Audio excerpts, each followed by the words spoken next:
सो examination finally आ गया है ना। कब से हमें लग रहा था अब कल पढ़ेंगे, अब शुरू करेंगे, अब शुरू करेंगे, करते करते एग्जामिनेशन आ गया। बहुत सारे स्टूडेंट्स ने बहुत मेहनत से पढ़ाई करी है एंड कुछ लास्ट में आके सीरियस हुए, लेकिन हाँ, पढ़ाई मेहनत से सबने कर तो ली है। लेकिन अगर आप इन कुछ बातों का ध्यान नहीं रखोगे तो यस, एग्जामिनेशन हॉल में आपको प्रॉब्लम हो सकती है या एग्जामिनेशन के टाइम पे आपको प्रॉब्लम फेस करनी पड़ सकती है। तो वो कौन सी बातें हैं, कौन से last minute tips and tricks हैं, चलो उसको डिस्कस कर लेते हैं। सबसे पहला चीज, तो अब आपको कुछ भी नया नहीं पढ़ना है। No new topics. ठीक है, क्या करोगे इस वक्त? सिर्फ रिवाइज करोगे। जैसा कि मैंने हमेशा आपको डे 1 से नोट्स बनवाए हैं, डे 1 से मैंने बोला है कि आप लोगों को बिल्कुल शॉर्ट नोट्स बनाने हैं, हायरार्की, क्रोनोलॉजी नोट करते हुए चलो। तो अब आपको सिर्फ रिवाइज करना है। जो भी चीजें हम पढ़ चुके हैं सिर्फ रिवाइज करो। Don't touch any new topic. जितना हो गया है उसको अच्छे से रिवाइज कर लो, क्योंकि इससे ज्यादा पेनफुल कुछ नहीं होगा कि जो चीज मेहनत से पढ़ी थी वो एग्जामिनेशन के अंदर आपको याद ही नहीं आ रही है, भूल गए हो। तो रिवाइज करते रहना है आपको। अब जो भी चीजें आपने पढ़ ली है पेपर 1 के अंदर, पेपर 2 के अंदर अच्छे से रिवाइज कर लो। फर्स्ट थिंग तो नया टॉपिक मत छुओ, नया टॉपिक मत पढ़ो, जस्ट रिवाइज। दूसरा चीज, अब कहाँ से मैम, और हमें मान लो कि किसी किसी की वो वाली सिचुएशन होगी, बिल्कुल नहीं पढ़ा है, ठीक है, बहुत कम पढ़ा है मैम, 20% ही लग रहा है पढ़ा हुआ है, तो क्या करें? तो इस टाइम पे आपको रिवाइज तो करना है, प्लस आपको मेरे और हमारे जो चैनल पे मैराथन्स अवेलेबल है ना, उन मैराथन्स को देखो। ठीक है, पेपर 1 की भी और पेपर 2 की भी। यहां से आपका मेजॉरिटी टॉपिक कवर हो जाएगा एंड आपको फिर खुद से बहुत ज्यादा नई नई चीजें नहीं पढ़ते रहना है, क्योंकि हम अगर बहुत सारा चीज नया पढ़ेंगे तो हमारे पास एक तो इतना टाइम नहीं है कि हम सब पढ़ सके। फिर कुछ इधर से होगा, कुछ इधर से होगा, तो एक स्ट्रक्चर्ड वे में करना है। तो मैराथन्स देख लो हमारे पेपर 1 के एंड पेपर 2 के, हमारे यूट्यूब चैनल पे आपको मिल जाएंगे। सो इतना ही आपको भी करना है। नेक्स्ट थिंग इज दैट, अब इस वक्त आपको करना है प्रैक्टिस। जितना ज्यादा हो उतना प्रैक्टिस करो, क्योंकि प्रैक्टिस से ना फिर हमें समझ में आता है कॉन्सेप्ट अप्लाई कैसे करना है। और अगर हम यूजीसी नेट एग्जामिनेशन के लिए प्रैक्टिस नहीं करके जा रहे हैं तो कितना भी अच्छे से कॉन्सेप्ट पढ़ा हो, प्रॉब्लम आएगी, क्योंकि ये एनालिटिकल आपका पावर चेक करता है कि क्वेश्चन एनालाइज करके आंसर कर पा रहे हो क्या। तो उसके लिए प्रैक्टिस इज रिक्वायर्ड। तो प्रैक्टिस अच्छे से कर लेना आप लोग। प्रैक्टिस भी कहां से करो? फिर हमारे वीडियो से ही करो, क्योंकि जब हम खुद से जब हम एक बार वीडियो देख के प्रैक्टिस करते हैं, क्वेश्चन किया, क्वेश्चन का आंसर देखा, मान लो कि आंसर गलत हो रहा है तो टीचर एक्सप्लेन कर रहा है कि इसका आंसर ये क्यों होगा, तो फिर हमें एक आइडिया लगता है कि अच्छा क्वेश्चन इस तरह से अटेम्प्ट करते हैं। तो मेरे हर वीडियो में मैं आपको इसी तरह से बताती हूँ कि if this question is wrong then why it is wrong, और इसका राइट एक्सप्लेनेशन क्या होगा।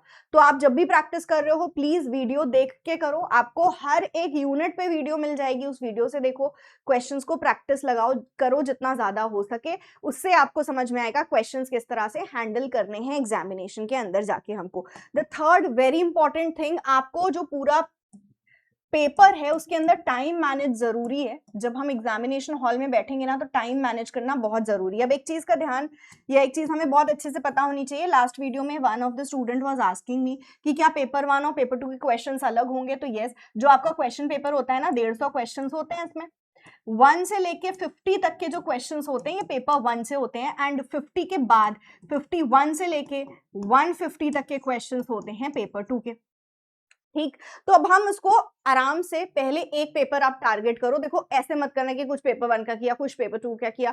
एक स्ट्रक्चर्ड तरीके से करना, नहीं तो लास्ट में बहुत कंफ्यूजन हो जाएगी। जैसे जैसे टाइम घटता है हम ज्यादा स्ट्रेस में भी आ जाते हैं, फिर हम परेशान बहुत होंगे।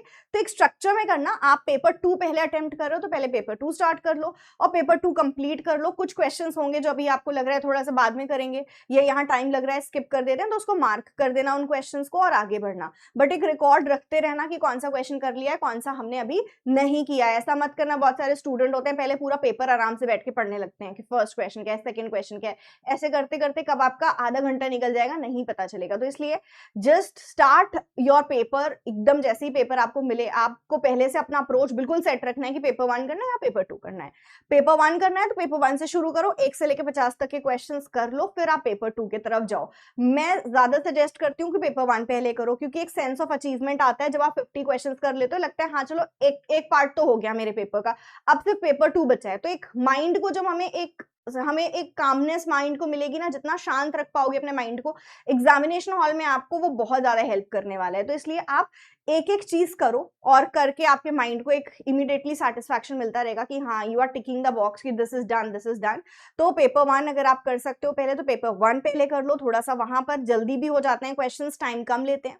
एक बार वो हो गया देन आपका पूरा टाइम आपके पेपर 2 के ऊपर जाएगा। तो टाइम मैनेज करना बहुत जरूरी है। ये मत करना कि क्वेश्चंस पढ़ रहे हो बैठ के आराम से, और शुरू में क्योंकि 3 घंटे पूरे हैं तो लग रहा है अरे बहुत टाइम है, फिर लास्ट में आपके पास टाइम नहीं बचता है, क्वेश्चन छूट जाते हैं। तो द नेक्स्ट इंपॉर्टेंट थिंग, हमको वहां पर जाके टाइम को बहुत अच्छे से मैनेज करना है। This is very very important thing.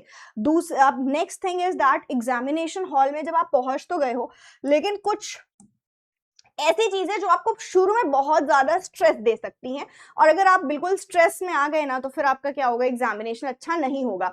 कुछ छोटी छोटी बातों से हम बहुत ज्यादा स्ट्रेस्ड हो जाते हैं, हम शुरू में ही खुद को इतना थका लेते हैं कि फिर पेपर देने तक हमारी बिल्कुल हिम्मत नहीं बचती है। क्वेश्चंस, दिमाग जैसे होता नहीं कभी काम करना बंद कर देता है, चीजें जो सामने हैं वो भी नहीं दिखती हैं ठीक से। तो वो कुछ ऐसी चीजें जिससे हमें स्ट्रेस होता है, वो क्या है? सबसे पहले टाइम पे पहुंचो। अगर आप लेट पहुंचोगे और बाहर रोक देंगे, आप रिक्वेस्ट करोगे, रोगे, हो सकता है बाद में एंट्री मिल जाए, लेकिन उससे क्या होगा, हम स्ट्रेस्ड हो गए, हम अपने आप को कितना टॉर्चर में पहले ही डाल चुके हैं, अभी तो पेपर शुरू ही नहीं हुआ है। तो टाइम पे पहुंचो। दूसरा चीज बहुत इंपॉर्टेंट कि आपको you have to reach on time. Next very important thing कि आपको एक पाउच रेडी कर लेना है अपना, और उस पाउच में क्या डालना है, मेकअप के सामान नहीं, आपको इस पाउच में रखना है अपना एडमिट कार्ड। ठीक, एसी मतलब एडमिट कार्ड, एसी नहीं लेके जाना है। अच्छा, और आपको क्या रखना है, अपनी आईडी रखना है, आईडी के बिना एंट्री नहीं मिलेगी। आईडी के बिना एंट्री नहीं मिलेगी मतलब आप ऐसे ही पहुंच गए एडमिट कार्ड लेके, नहीं, you must have your ID card, कोई भी एक वैलिड आईडी कार्ड, आधार हो, पासपोर्ट हो, पैन कार्ड हो, कुछ भी, आपको अपनी एक आईडी लेके जाना है। इसके साथ अपनी फोटो लेके जाना है। तो आप अपने ये सारी चीजें रेडी रखो, और एक डिक्लेरेशन फॉर्म, जो आपको सेल्फ डिक्लेरेशन फॉर्म दिया है, वो सारी चीजें अभी से पाउच में रख के डाल लो, और बिल्कुल अपने पास रेडी रखो कि ये उठा के मुझे जाना है एग्जामिनेशन सेंटर के अंदर। क्योंकि एग्जामिनेशन डे में इतना ज्यादा स्ट्रेस होता है, हम परेशान हुए रहते हैं, फिर घबराए रहते हैं, कुछ ये रिवाइज करे, कुछ वो रिवाइज कर रहे हैं, एंड देन द थिंग्स जो बहुत इंपॉर्टेंट है वो हमसे मिस हो सकती है। तो ये एग्जामिनेशन हॉल में आपको जाके बहुत ज्यादा स्ट्रेस देने वाली है। तो इसलिए जब हम बिल्कुल कामली पहुंचेंगे, टाइम पे पहुंचे, डॉक्यूमेंट्स है, गए, चेक कराए, चुपचाप से जाके अंदर बैठ गए, पानी वानी पी लिया, फिर पेपर शुरू किया, तो ऐसे में वी आर नॉट टायर्ड, हमारा माइंड भी फ्रेश है। तो दिस इज वेरी इंपॉर्टेंट कि खुद को स्ट्रेस फ्री रखना है, ये चीजों को ध्यान में रखना है। अभी एक और स्ट्रेस के पॉइंट को आगे चल के डिस्कस करेंगे, लेकिन नेक्स्ट इंपॉर्टेंट थिंग, जैसा कि मैंने बोला ना, खुद को टायर्ड नहीं रखना है, इसलिए you have to take proper sleep. Proper sleep करना है डे बिफोर योर एग्जामिनेशन। और जिनका इवनिंग में एग्जाम है, मान लो जिनका फर्स्ट शिफ्ट में है, ठीक है, सुबह सुबह गए, पेपर देके आ गए, लेकिन जिनका इवनिंग में पेपर है, वो सुबह से खुद को बहुत थकाना मत, ठीक, रिलैक्स रहना, कुछ इंपॉर्टेंट चीजें पढ़ लेना, रिवाइज कर लेना, अच्छे से खाना खा के जाना एग्जामिनेशन हॉल। ये मत करना अरे मुझे नहीं भूख लगती, मैं नहीं खा के जाऊंगा, फिर एग्जामिनेशन हॉल में लग जाएगी, और फिर क्या करोगे, भूखे भूखे पेट किसका दिमाग चलता है। तो इसलिए खाना खा के जाना, जिनका इवनिंग में है। जिनका मॉर्निंग में है, फिर वो भूखे मत पहुंचना, वो भी कुछ खा लेना, ठीक। कुछ लोग बोलेंगे मैम नहीं खाया जाता सुबह, तब भी खा के जाना, सो दैट हम अपने आप को ना थोड़ा सा बॉडी को नरिश करके जा रहे हैं, ठीक। नरिशमेंट रहेगी बॉडी में तभी तो आपकी बॉडी वर्क करेगी, ठीक है। चलो, so sleep is very very important. And the next thing is कि अनएक्सपेक्टेड क्वेश्चंस आएंगे एग्जाम में, तो स्ट्रेस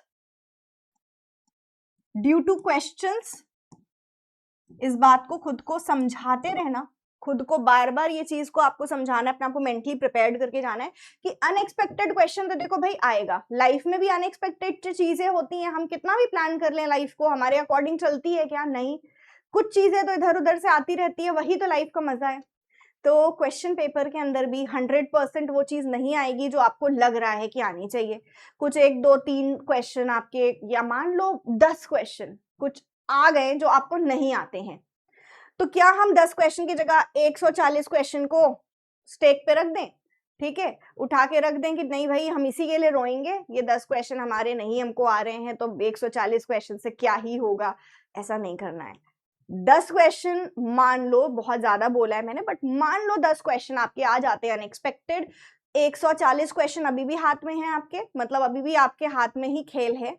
इन 140 क्वेश्चन को अच्छे से कर गए ना तो नेट जेआरएफ हो जाएगा, फिर याद भी नहीं रहेगा कि अच्छा वो 10 क्वेश्चन आपके अलग से आ गए थे। तो इसलिए माइंड गेम होता है, देखो एग्जामिनेशन माइंड गेम है आपका, कि हम कितने अपने आप को कंट्रोल में रख पा रहे हैं, कितना खुद को स्ट्रेस फ्री रख पा रहे हैं। ठीक है 140 क्वेश्चन आते हैं मुझे ना तो वो बहुत है मेरे लिए, मैं उसको करती हूँ।